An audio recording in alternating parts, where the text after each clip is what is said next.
Aki, shh. We're still learning about Pythagoras' theorem. We'll be looking at some of the questions wherein there would be different units. And as you know, if there would be different units, then we won't be able to simply add them or maybe work with those numbers unless they've got the same units. When we have different units, the first thing we'll have to do would be to convert them. If one of them would be in centimeters and one of them would be in millimeters, then you would probably want to have a look at what the question requires you to write your answer into.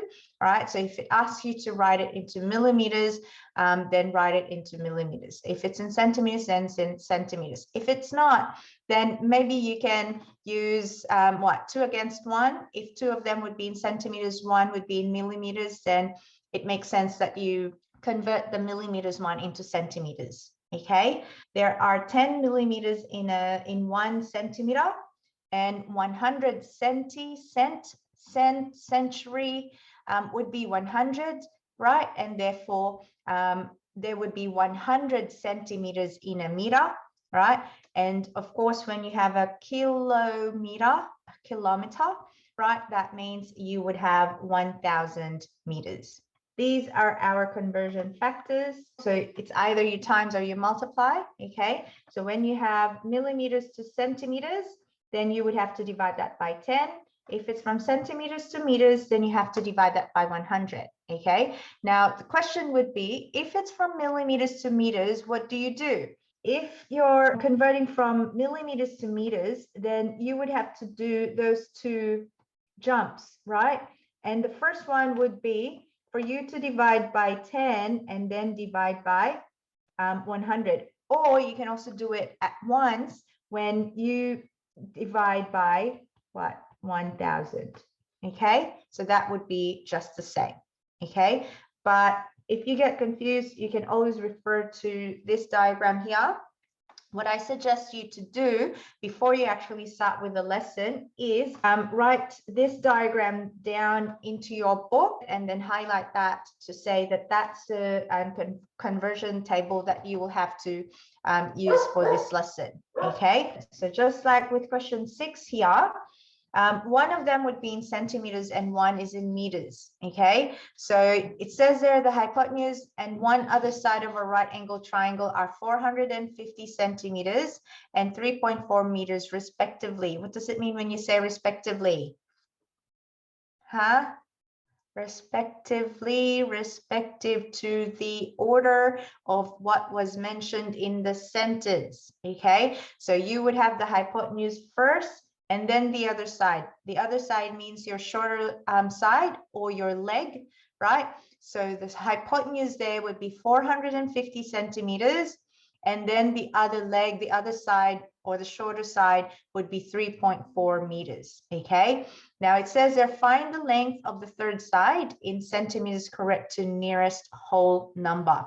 So it specifies in the problem into what you will convert or which one you will have to convert to the other, right? So one is in 450 centimeters. You want that in centimeters. You want to convert first 3.4 meters, right, into centimeters. How many centimeters in a meter? There's 100. So therefore you multiply 3.4 by 100, you get 340 centimeters, right? And now you've got both your lengths into the same unit, and you can now apply your Pythagoras' theorem. Okay, now remember when we are using Pythagoras' theorem and the shorter side is the unknown, we use the minus. I'm pointing at my screen and you won't be able to see it anyway. You will have to use the one with a minus. So it's a squared equals c squared minus b squared. Okay, if you notice from our previous example, because it's the hypotenuse that's unknown, then the formula that you have to use would be c squared equals a squared plus b squared. Okay, if you've forgotten about them, make sure you look at the notes that we had or from the lessons that we had last with the previous 2 lessons.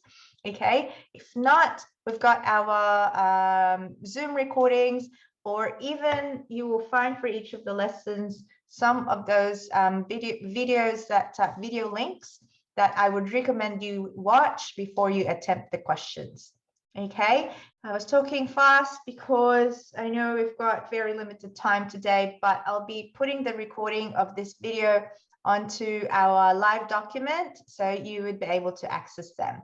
Otherwise, you're always free to message me for any question at all for you to be able to complete the work today.